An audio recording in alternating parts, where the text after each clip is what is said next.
اللہ تعالی وبرکاتہ نحمده ونصلي ونسلم على رسوله الكريم اما بعد فاعوذ بالله من الشیطان الرجیم بسم اللہ الرحمن الرحیم سبحان الذي اسرى بعبده ليلا من المسجد الحرام الى المسجد الاقصى آمنت باللہ صدق اللہ العلی العظیم۔ بارگاہ مصطفیٰ صلی اللہ علیہ وآلہ وسلم میں انتہائی عقیدت و محبت کے ساتھ درود پاک پڑھے۔ اللہم صلی علی سیدنا شفیعنا حبیبنا مولانا ملجانا محمد بارک وسلم صلاۃ و سلام علیک یا رسول اللہ صلی اللہ علیہ وسلم۔ عزیزان ملت، ماہ رجب المرجب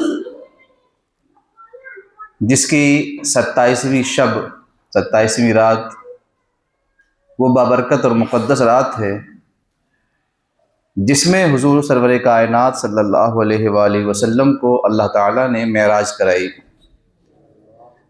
واقعہ معراج رجب کے مہینے میں ہوا اور یہ واقعہ ایک بڑا عظیم معجزہ ہے۔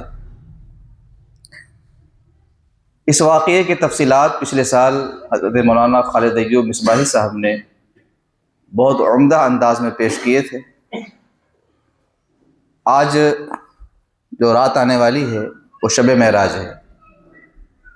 انشاءاللہ تعالی عشاء کی نماز کے بعد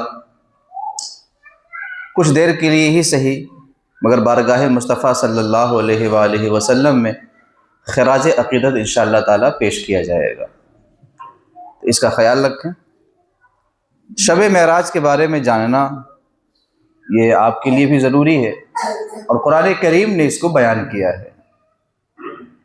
یہ رسول اللہ صلی اللہ علیہ وسلم کا ایک ایسا معجزہ ہے جو حضور سے پہلے کسی اور نبی کو نہیں ملا۔ اس معجزے میں یہ ہوا کہ اللہ کے رسول صلی اللہ علیہ وآلہ وسلم نے اللہ کا دیدار کیا۔ یہ کائنات کی سب سے بڑی چیز ہے، اصل ہے یہ اللہ کا دیدار، یہ اصل ہے۔ اور دنیا میں صرف حضور ہی ایک ایسی ہستی ہیں، اللہ کی پوری مخلوق میں، اللہ کی جتنی بھی مخلوق ہیں تمام مخلوق میں حضور ہی ایک ایسی ہستی ہے جنہوں نے اللہ کو دیکھا ہے۔ کسی نے اللہ کو نہیں دیکھا۔ حضرت موسیٰ علیہ السلام نے درخت سے آواز سنی ہے، خدا کی ذات کو نہیں دیکھا۔ حضرت موسیٰ علیہ السلام آواز آئی، کوہ طور پر تشریف لے گئے، طور پہاڑ پہ توریت نازل کیا گیا، اللہ کے جلوے کا دیدار کیا، ذات خدا کو کسی نے نہیں دیکھا۔ اور بڑی مشہور بات ہے وَخَرَّ مُوسَىٰ صَعِيقًا، حضرت موسیٰ علیہ السلام نے جب اللہ کے جلوے کی ہلکی سی جھلک دیکھی تو پہاڑ پہ گر پڑے، پہاڑ پہ گر پڑے۔ دیکھا کیا؟ جلوہ الہی کی جھلک دیکھی، بے ہوش ہو گئے، تاب نہ لا سکے۔ اللہ کے رسول جناب محمد الرسول اللہ صلی اللہ علیہ وسلم نے جلوے کی جھلک ہی نہیں جلوے والے کو بھی دیکھا ہے۔ اس فرق کو ذہن میں رکھیں تاکہ معراج کی جو ہم بات کر رہے ہیں آپ سے کہ معراج کو ایک خاص جو اہمیت حاصل ہے وہ بالکل ہٹ کر ہے، اور یہ تو ایک ایسی چیز ہے کہ ایک مسلمان کے ننھے ننھے بچوں کو بھی یاد ہونا چاہیے کہ معراج کتنی مبارک ہے۔ ہمارے لیے یہ کہا گیا کہ مسلمانوں کی معراج نماز میں ہے، ہر نبی کی کوئی نہ کوئی معراج ہے، مگر رسول اللہ صلی اللہ علیہ وسلم کو جو معراج ہوئی وہ بڑی عظیم، بڑی لاجواب ہے۔ اس کو سمجھانے کے لیے کئی مثالیں دی جا سکتی ہیں اور بڑی تفصیلات علماء دین نے بیان فرمائے ہیں۔ تھوڑے وقت میں زیادہ سفر، تھوڑے وقت میں زیادہ کام، یعنی یوں کہہ لیں کہ اللہ تعالیٰ نے وقت کو روک دیا تھا، وقت کو روک دیا تھا۔ سرور کائنات صلی اللہ علیہ وآلہ وسلم کے بارے میں آپ سنتے ہیں کہ حضور رات میں مکہ شریف سے مسجد اقصی آئے، دیکھیں میں بارہا آپ کی طرف جو توجہ دلاتا ہوں وہ یہ کہ صرف سننے تک کے آپ نہ رہیں، سوچنے اور سمجھنے کی کوشش بھی کریں، تو اس کا فائدہ یہ ہوگا کہ جو بات آپ سنیں گے وہ آپ کے ذہن میں اترے گی بھی اور معلومات میں اضافہ بھی ہوگا۔ آپ سنتے ہیں کہ اللہ کے رسول کو معراج ہوئی، اور معراج دن میں نہیں رات میں ہوئی، معراج رات میں ہوئی۔ کہاں سے ہوئی؟ مکہ شریف سے۔ رسول اللہ صلی اللہ علیہ وسلم رات کی تاریکی میں مکہ شریف سے مسجد اقصی آئے۔ مسجد اقصی فلسطین میں ہے۔ مکہ شریف اور فلسطین کی کتنی دوری ہے؟ اگر آج کے زمانے میں سفر کیا جائے کتنا گھنٹہ لگے گا؟ اللہ کے رسول آخر ایسی کون سی سواری پر آئے کہ رات ابھی ختم بھی نہیں ہوئی، سرکار مدینہ صلی اللہ علیہ وآلہ وسلم مکہ سے مسجد اقصی پہنچ گئے؟ یہ ایک پہلا سوال۔ دوسرا یہ کہ صرف آئے اتنا ہی نہیں ہوا، باقاعدہ حدیث کی کتابوں میں اور سیر کی کتابوں میں اس کی تفصیل یہ ہے کہ رسول اللہ صلی اللہ علیہ وسلم جب مسجد اقصی تشریف لائے تو تمام انبیاء کرام حضرت آدم سے لے کر عیسیٰ علیہ السلام تک سب موجود تھے، سب نے استقبال کیا، اور پھر حضور کی شان و عظمت حضور کے سامنے بیان کی گئی۔ ایک سمجھانے کے لیے مثال دوں، سارے انبیاء کرام مسجد اقصی کے اندر جلوہ گر ہیں، ایک ایک نبی کھڑے ہوتے اور حضور رحمت عالم صلی اللہ علیہ وسلم وہاں موجود تھے، وہ حضور کی تعریف و توصیف اپنے اپنے انداز میں کرتے، دوسرے نبی کا نمبر آتا وہ کھڑے ہوتے، وہ حضور صلی اللہ علیہ وسلم کی عظمت شان مرتبہ کو تمام نبیوں کے سامنے پیش کرتے، تیسرے نبی، حتیٰ کہ یہاں تک منقول ہے کہ سارے انبیاء کرام یکے بعد دیگرے کھڑے ہوتے رہے اور حضور اکرم صلی اللہ علیہ وسلم کی شان و عظمت اور ان کے مرتبے کو حضور کے سامنے مسجد اقصی میں رات میں 27ویں شب میں بیان کر رہے تھے۔ آپ کو یہ جان کر حیرت ہوگی کہ نہ جانے کیوں حضور سے لوگوں کو اتنی دشمنی ہے کہ جن جن تاریخوں میں حضور کی یاد منائی جاتی ہے ان تاریخوں کو منانے سے روکا جاتا ہے، اور اسی میں شب معراج بھی ہے۔ اب سوچیں نا، 27ویں شب ہے، سارے نبی پہلی مرتبہ اکٹھا ہوئے ہیں، یوں سارے انبیاء پہلی مرتبہ اکٹھا جمع ہوئے ہیں، کم و بیش 1,24,000 یا 2,24,000 انبیاء کرام و رسولان عظام سب کے سب وہاں جلوہ گر ہیں، اور پھر ایک کے بعد دیگرے حضور کی شان و عظمت بیان کرتے۔ حضور اکرم صلی اللہ علیہ وسلم نے ان تمام لوگوں کو نماز پڑھائی، امامت کیا۔ اس کے بعد حضور اکرم صلی اللہ علیہ وآلہ وسلم نے آسمانوں کا سفر شروع کیا، آسمانوں پہ گئے۔ اب آسمان کوئی بغل میں تو ہے نہیں کہ ہم بتا دیں یہاں سے وہاں چلے گئے، کتنی دوری ہے، جو اہل دنیا نے بتایا ہے وہ الگ ہے، جو دین نے بتایا ہے وہ الگ ہے۔ دین نے جو بتایا ہے وہ یہ ہے کہ ایک آسمان سے دوسرے آسمان کے بیچ 500 سال تک تیز رفتار گھوڑے اگر دوڑائے جائیں تو ایک آسمان سے دوسرے آسمان تک پہنچیں گے، 500 سال تک۔ پھر ایک آسمان کی موٹائی جو دین نے بتائی ہے، جو دنیا نے بتائی ہے وہ ایک الگ ہے، ہم اس پر کلام نہیں کرتے۔ ہمارا ماننا جو ہمارے نبی جناب محمد الرسول اللہ جو کائنات کے سب سے سچے، سب سے امین، سب سے پیارے ہیں، ان سے بڑھ کر مخلوق میں کسی کی معلومات ہو ہی نہیں سکتی۔ انہوں نے بتایا کہ ایک آسمان کی جو موٹائی ہے نا، وہ موٹائی پر 500 سال کی مسافت رکھتی ہے، پھر ایک آسمان کے اوپر دوسرا، ایسے 7 آسمان۔ حضور اکرم صلی اللہ علیہ وسلم نے سب کی سیر کی۔ کیا کیا؟ سیر۔ میں نے شاید پچھلے بار بھی عرض کیا تھا کہ سیر اور سفر میں فرق ہوتا ہے، سیر اور سفر میں فرق ہوتا ہے۔ جیسے آپ نا سفر پہ نکلے ہیں اور ایک ہوتا ہے ہم سیر کرنے نکلے ہیں، تو سیر اور سفر میں بہت بڑا فرق ہوتا ہے۔ سفر میں یہ ہوتا ہے، مثال سمجھیں آپ کہ میں یہاں سے اندور جا رہا ہوں، سفر میں ہوں، سفر کرنا ہے، وہاں کچھ کام ہے مجھے، تو یہاں سے اندور، تو میرا جو ٹارگٹ ہے، ہدف ہے، توجہ ہے، ذہن ہے، پورا اپنے کام پر ہے، وہاں پہنچنا ہے، یہ کرنا ہے، وغیرہ وغیرہ۔ لیکن راستے میں کیا ہو رہا ہے، کون آ رہا ہے، کون جا رہا ہے، دائیں کیا ہے، بائیں کیا ہے، کون سے علاقے پڑتے ہیں کیا، ہمیں اس سے کوئی مطلب نہیں ہے. ہمیں بس یہاں سے وہاں اپنی جگہ پہ پہنچنا ہے. پھر جو سفر ہوتا ہے نا، اس میں ایک گھبراہٹ ہے، وحشت ہے، تکلیف ہے، درد ہے. سفر میں یہ ساری چیزیں ہوتی ہیں.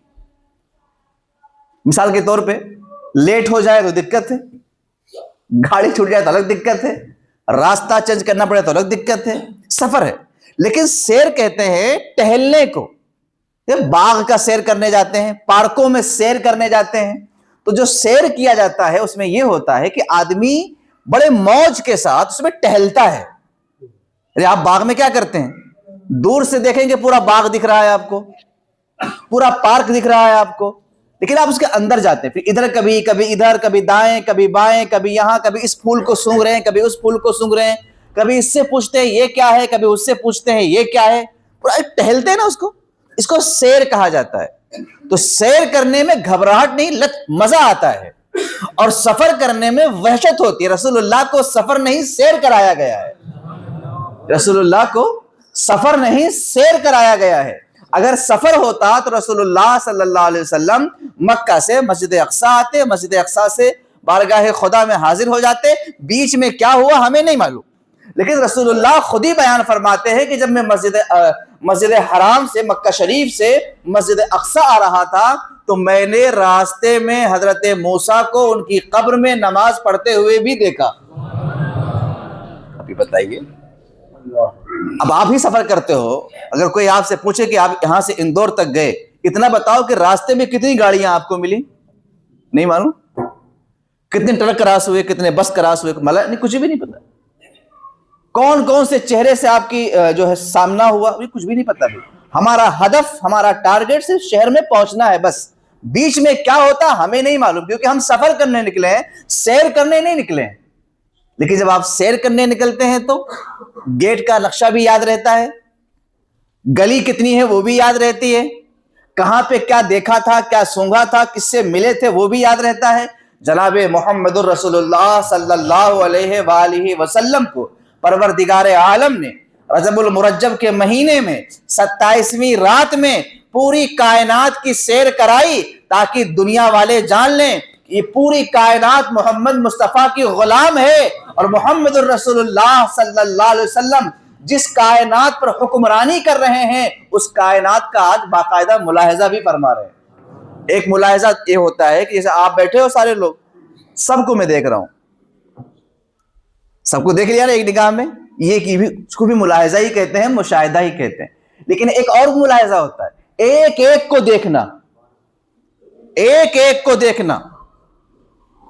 جب اس طرح سے ہم نے دیکھا تو نظر تو سب پہ چلی گئی، مگر کون ہے اور کون نہیں ہے اس طرح دیکھنے سے معلوم نہیں ہوگا. لیکن جب ایک ایک کو دیکھا جائے گا تو معلوم ہو جائے گا. اب جناب محمد الرسول اللہ صلی اللہ علیہ وسلم کو جو سیر کرائی گئی، معراج کرائی گئی، اس کی شان کتنی نرالی، کتنی انوکھی ہے کہ حدیث کی کتابوں میں محمد عربی صلی اللہ علیہ وسلم نے یہاں تک بیان فرما دیا، اللہ اکبر، کہ فلاں قافلہ جا رہا تھا، اس کا اونٹ بدک گیا، ایسا ایسا واقعہ ہوا، پھر اس کے بعد یہاں ایسا ہوا، پھر ہم نے ان سے پانی مانگا، پھر وہ ایسا ہوگا. یعنی ایک ایک چیز کو سرکار نے زمین کے بارے میں بتایا، آسمانوں کے بارے میں بتایا، جنت کے بارے میں بتایا، دوزخ کے بارے میں بتایا.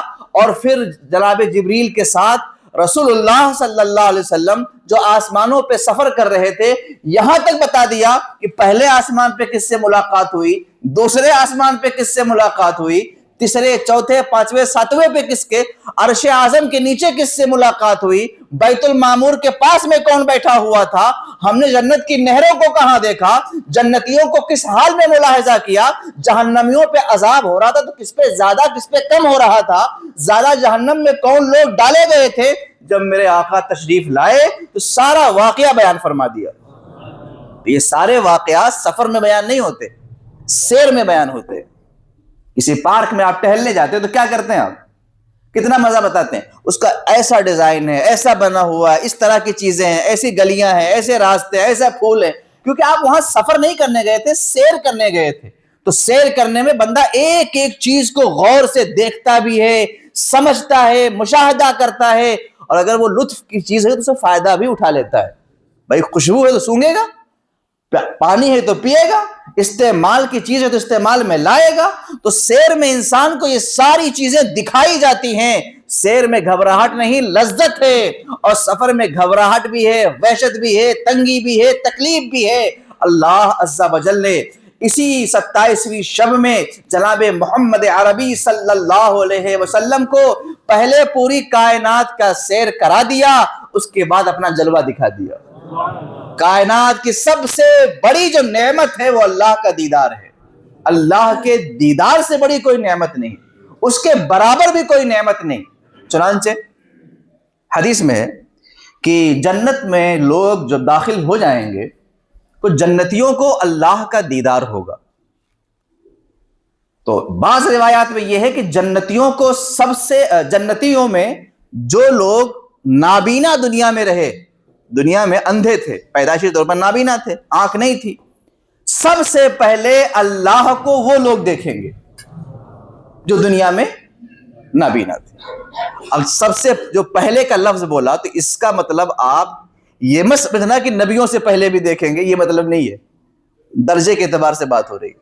اور لوگوں میں، امتوں میں سب سے پہلے اللہ کا دیدار وہ کریں گے جو دنیا میں نابینا تھے۔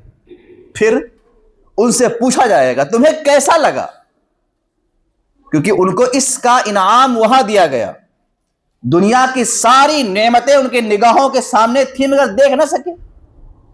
تو جب رب کا جلوہ دیکھیں گے تو کہیں گے مولا کاش میں اور بھی پریشان ہوتا تاکہ اور تیری رحمت اور تیری نعمت اور تیرے جلوے دیکھنے کو مل جاتے۔ بیماروں کو جو وہاں اجر دیا جائے گا تو بیمار کہیں گے مولا کاش میں پوری زندگی بیمار ہی ہوتا تاکہ وہاں کی تکلیف تو تھوڑی تکلیف تھی، یہاں کی لذت سب سے بڑی لذت ہے۔ تو بہرحال جلوہ الہی یہ سب سے بڑا انعام ہے، رب کو دیکھنا یہ سب سے بڑی نعمت ہے۔ اور اس کائنات میں تمام مخلوق جس نے اللہ کو دیکھا ہے وہ ایک ہی ذات ہے، جناب محمد الرسول اللہ صلی اللہ علیہ وسلم۔ علماء دین فرماتے ہیں کہ آپ جو کلمہ پڑھتے ہو اشہد ان لا الہ الا اللہ و اشہد ان محمد عبدہ و رسولہ، اس کا معنی ہوتا ہے میں گواہی دیتا ہوں، میں گواہی، آپ سب یہی کہتے ہو میں گواہی دیتا ہوں کہ اللہ کے سوا کوئی معبود نہیں۔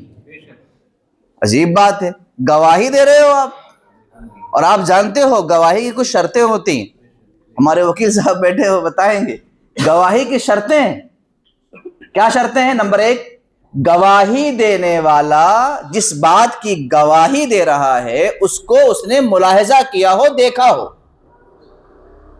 اگر اس نے دیکھا نہیں ہے، ملاحظہ نہیں کیا، وہاں موجود نہیں تھا تو وہ گواہی دینے کا حق نہیں رکھتا۔ ارے کوئی کہہ دے میں نے خواب میں دیکھا ہے، اس کی بات مانی جائے گی؟ کوئی کہہ دے میں نے سنا ہے، اس کی گواہی مانی جائے گی؟ جس بات کی گواہی دے رہا ہے اس کو اس نے دیکھا ہو۔ تو آپ کس بات کی گواہی دے رہے ہو؟ آپ کہہ رہے ہو کہ پوری کائنات میں خدا کے سوا کوئی معبود نہیں ہے۔ تو کیا پوری کائنات کو آپ نے دیکھا ہے؟ تو کہا کیسے آپ نے؟ اگر آپ یہ کہہ دیتے جسے میں کہوں کہ مسجد میں نیچے کے حصے میں فلاں صاحب نہیں آئے ہیں، آج مسجد میں فلاں صاحب نہیں، تو یہ نہیں کیا انکار ہے؟ نہیں انکار ہے۔ تو انکار کے لیے ضروری ہے کہ سب سے پہلے میں دیکھ لوں کہ واقعی میں آئے ہیں یا نہیں آئے ہیں۔ اگر ہم نے ایک ایک بندے کا چہرہ نہیں دیکھا، ایسے ہی بول دیا تو کیا یہ بولنا صحیح ہوگا میرا؟ ہو سکتا ہے میرے سامنے نہیں، کہیں کسی کونے میں بیٹھے ہوں، آئے ہوں۔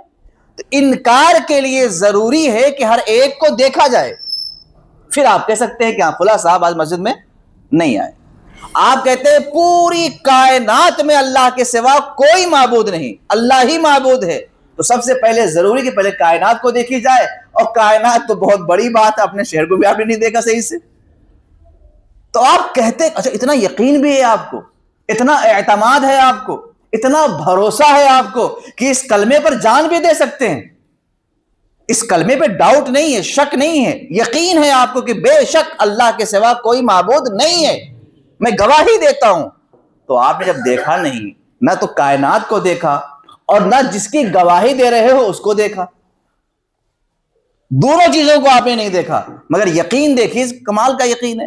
اکیلے میں بھی گواہی دیتے ہیں، ہزاروں کے سامنے بھی آپ ہی کہتے ہیں اشہد اللہ الہ الا اللہ، میں گواہی دیتا ہوں اللہ کے سوا کوئی معبود نہیں. بات دراصل یہ ہے ہم نے نہیں دیکھا مگر ایک دیکھنے والے نے دیکھا ہے. ہم نے نہیں دیکھا، واقعی میں نہیں دیکھا، نہ زمین دیکھی نہ خالق زمین کو دیکھا، مگر ایک دیکھنے والے نے دیکھا ہے. ہم نے اس دیکھنے والے کا کہاں مان لیا ہے، اور اس ذات کا نام محمد الرسول اللہ صلی اللہ علیہ وسلم ہے. تو جو میں گواہی دے رہا ہوں یہ میری اپنی گواہی نہیں، حضور کی گواہی پر گواہی ہے. اس کو کہتے ہیں شہادت علی الشہادہ، گواہی پر گواہی دینا. تو ہم سب جناب محمد الرسول اللہ کی گواہی پر گواہی دیتے ہیں، کیونکہ اس کائنات میں خدا کو دیکھنے والی واحد ذات محمد الرسول اللہ صلی اللہ تعالی علیہ وسلم کی ہے. پیارے بھائیوں اور عزیز ساتھیوں اور دوستوں، میں یہ کہہ رہا تھا کہ شب معراج، جس میں آقا کریم صلی اللہ علیہ وسلم کو معراج کرائی گئی، بہت ہی عظیم الشان سیر کرائی گئی. بڑی بابرکت رات ہے، بڑی مقدس رات ہے، رحمتوں کے نزول کی رات ہے، فرشتوں کے زمین پر نازل ہونے کی رات ہے، سید الملائکہ حضرت جبریل کا بارگاہ مصطفیٰ میں غلامانہ طور پر حاضر ہونے کی رات ہے، محمد عربی صلی اللہ علیہ وآلہ وسلم کا مسجد اقصی میں نماز پڑھانے والی رات ہے. یہ وہ رات ہے جس میں جناب محمد عربی صلی اللہ علیہ وسلم کے قلب پاک کو نکالا گیا اور غسل دیا گیا ہے. یہ وہ مقدس رات ہے کہ ہزاروں صحابہ کرام اللہ کے حکم سے ہزاروں فرشتے اللہ کے حکم سے زمین پر نازل ہوئے اور محمد عربی صلی اللہ علیہ وسلم کو اس طرح سے لے کر کے گئے جیسے باراتی دولہے کو لے کر کے جاتے ہیں.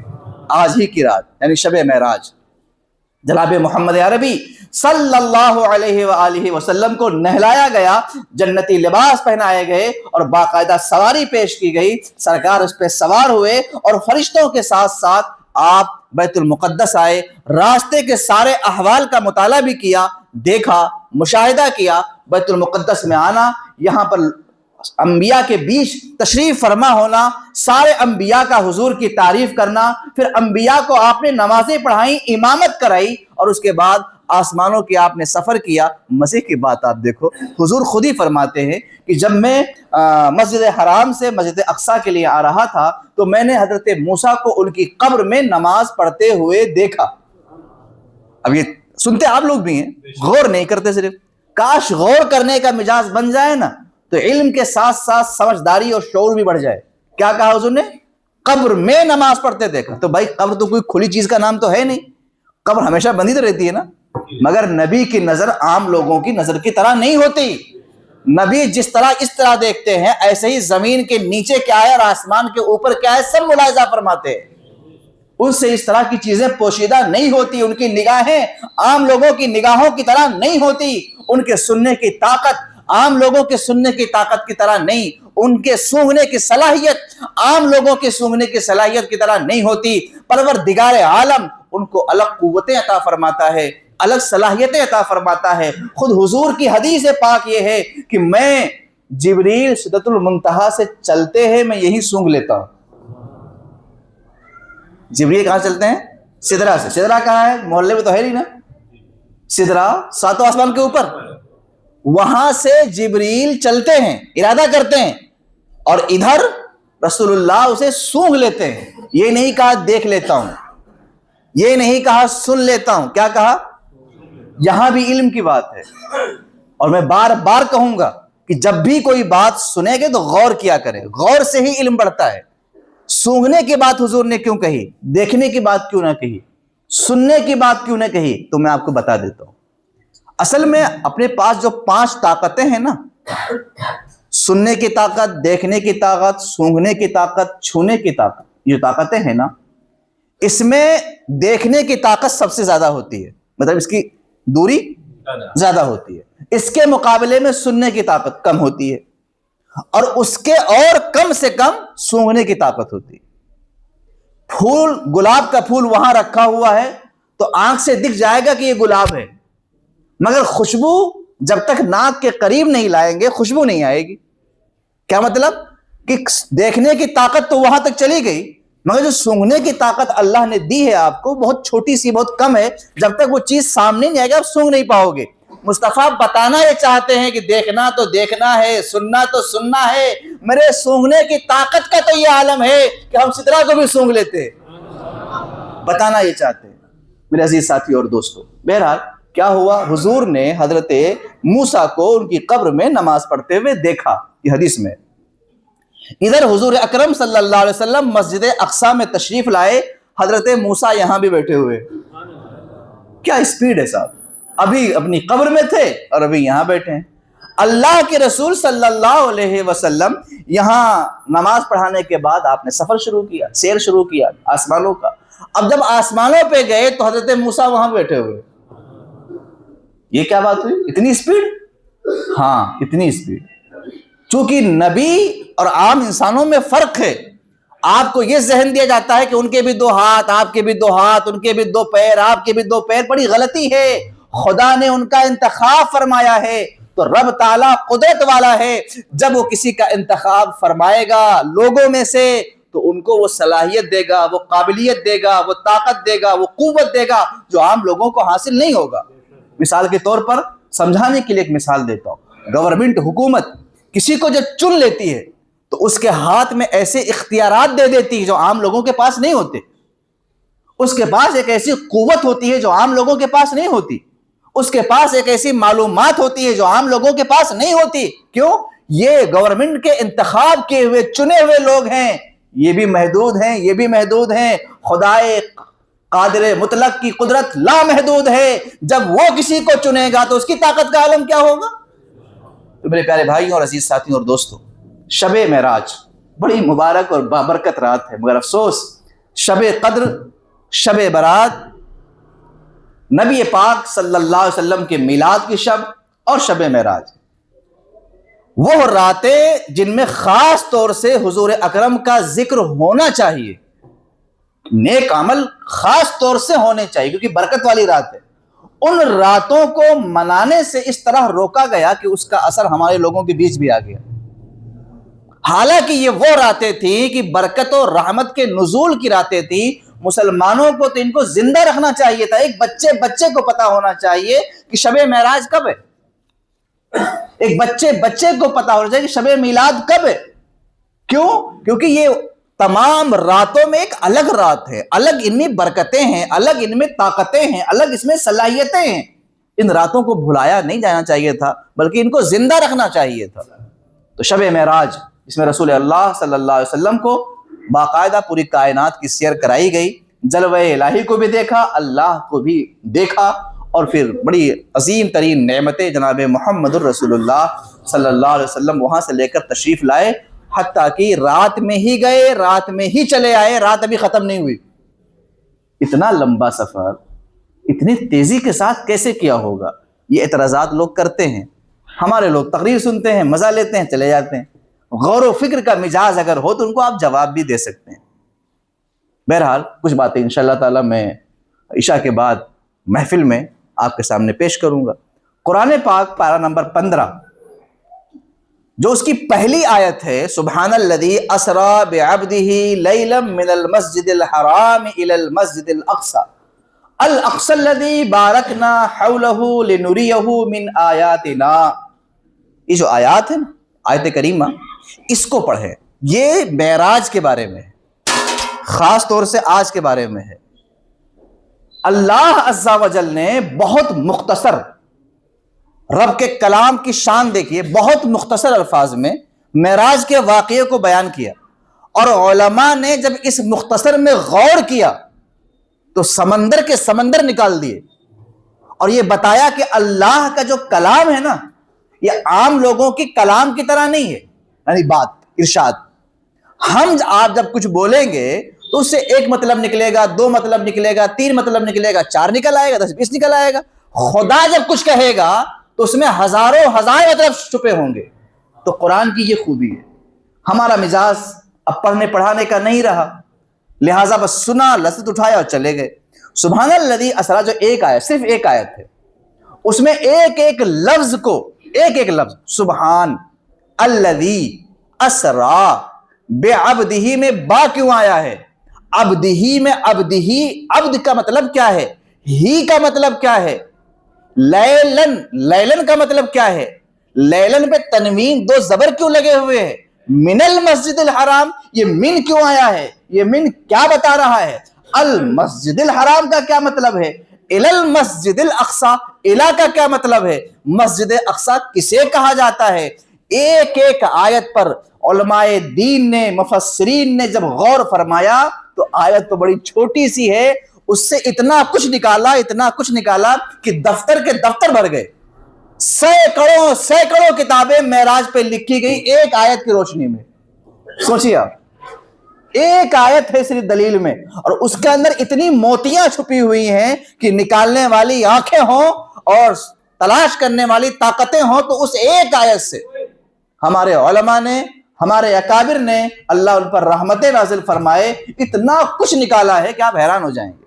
کچھ باتیں میں انشاءاللہ رات میں بتاؤں گا آپ کو، تاکہ جب آپ قرآن کی یہ آیت پڑھیں تو آپ کا ذہن اس طرف جائے، آپ سوچیں اور اس سے دینی اور دنیاوی فائدے کو آپ حاصل کریں۔ وآخر دعوانا ان الحمد للہ رب العالمین۔ السلام علیکم۔